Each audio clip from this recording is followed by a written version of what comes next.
Welcome to another edition of Focus on Alternatives, sponsored by ADISA, the Alternative and Direct Investment Securities Association. Today, I have David Johan here with Altruist Advisors, and we're going to be talking about why RIAs use alternative investments. So let's just actually start with that question. So why are RIAs using alternative investments? Great question. So using alternative investment for the portfolio, especially on clients, our retail clients, now that they're allowed or there's a structured product that can fit all those investment inside for retail client, it's reduced volatility, number one. Number two, it provides the peace of mind or the comfort on the income side.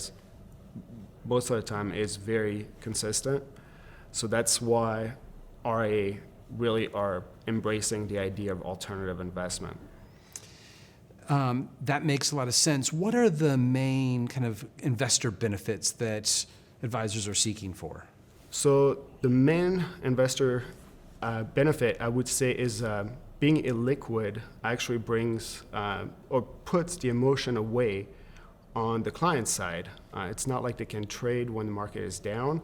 And sometimes doing this or providing the portfolio manager is doing a great job, actually they can achieve a better, more efficient portfolio or results that way. I agree that a main role of the advisor is to help control emotions and coach through the market volatility. And you're right, alternative investments kind of provide that natural stopping point. But alternative investments have been around for a long time, but there's a growing trend of advisors using alts. What do you think's behind that? First, differentiation. You want to have basically something to differentiate yourself as an RIA. So meaning that you want to make sure that you have something else to offer. Second is just the place in the portfolio. I think the market has been open. You also have a lot of sponsors that have been out there for quite a long time, like you said. But now you have more and more products that are more affordable to bring to the public, and meaning that they're available by small tickets, $25,000 investment or under, and all those structures are being brought up because of the need of the market. You're right, I am seeing that as well.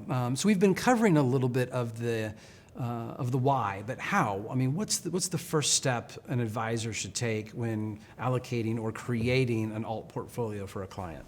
Number one, education. I think education is crucial, and all the RIAs that goes through it, they will have the education not only for themselves but for the clients. You also have to have some kind of education that you have to believe it yourself. You have to have some kind of answers for you that you can give to your clients. And in order to have that, I think education is the number one key. So advisors that may have not been using alts, they get educated on them. They're beginning to educate their clients. But what other resources are out there for RIAs to use and to lean on? Sure. So great you say ADISA is number one. It was always there. Big panel, a lot of learning. Beyond your own due diligence as an RIA, you have third-party due diligence available for most of all the structured product that there's out there. Beyond that, you have industry experts that you can talk to. Again, coming to ADISA, you'll talk to a lot of people. They have a number of people to talk to, and I think networking is crucial in this business as well, so that you get to know what's going on, and sometimes faster than other people they would actually know. So David, I want to touch on due diligence. Is that different in the alt space versus traditional investments?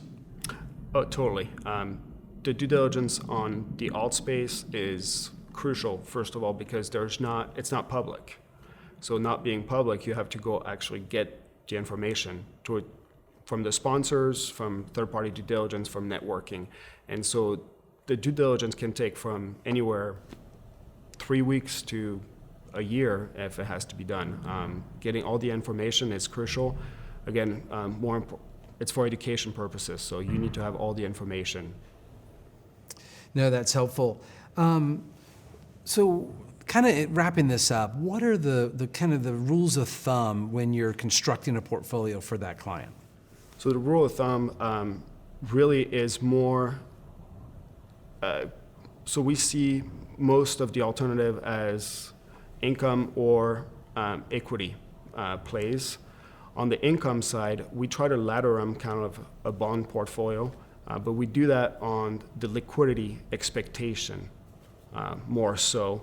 Now, that doesn't mean it happens all the time, but that's how we can mitigate some risk. And then on the equity side, we try to capture whatever fits to the criteria. So on the rule of thumb, there's really mitigation on expectation of lifetime of the structure, and then after that, just knowing what the sponsor basically is all about. David, thank you for walking us through how RIAs are allocating to alts, and thank you for watching another edition of Focus on Alternatives. For more information about any topic regarding alternatives, please visit adisa.org. Thank you.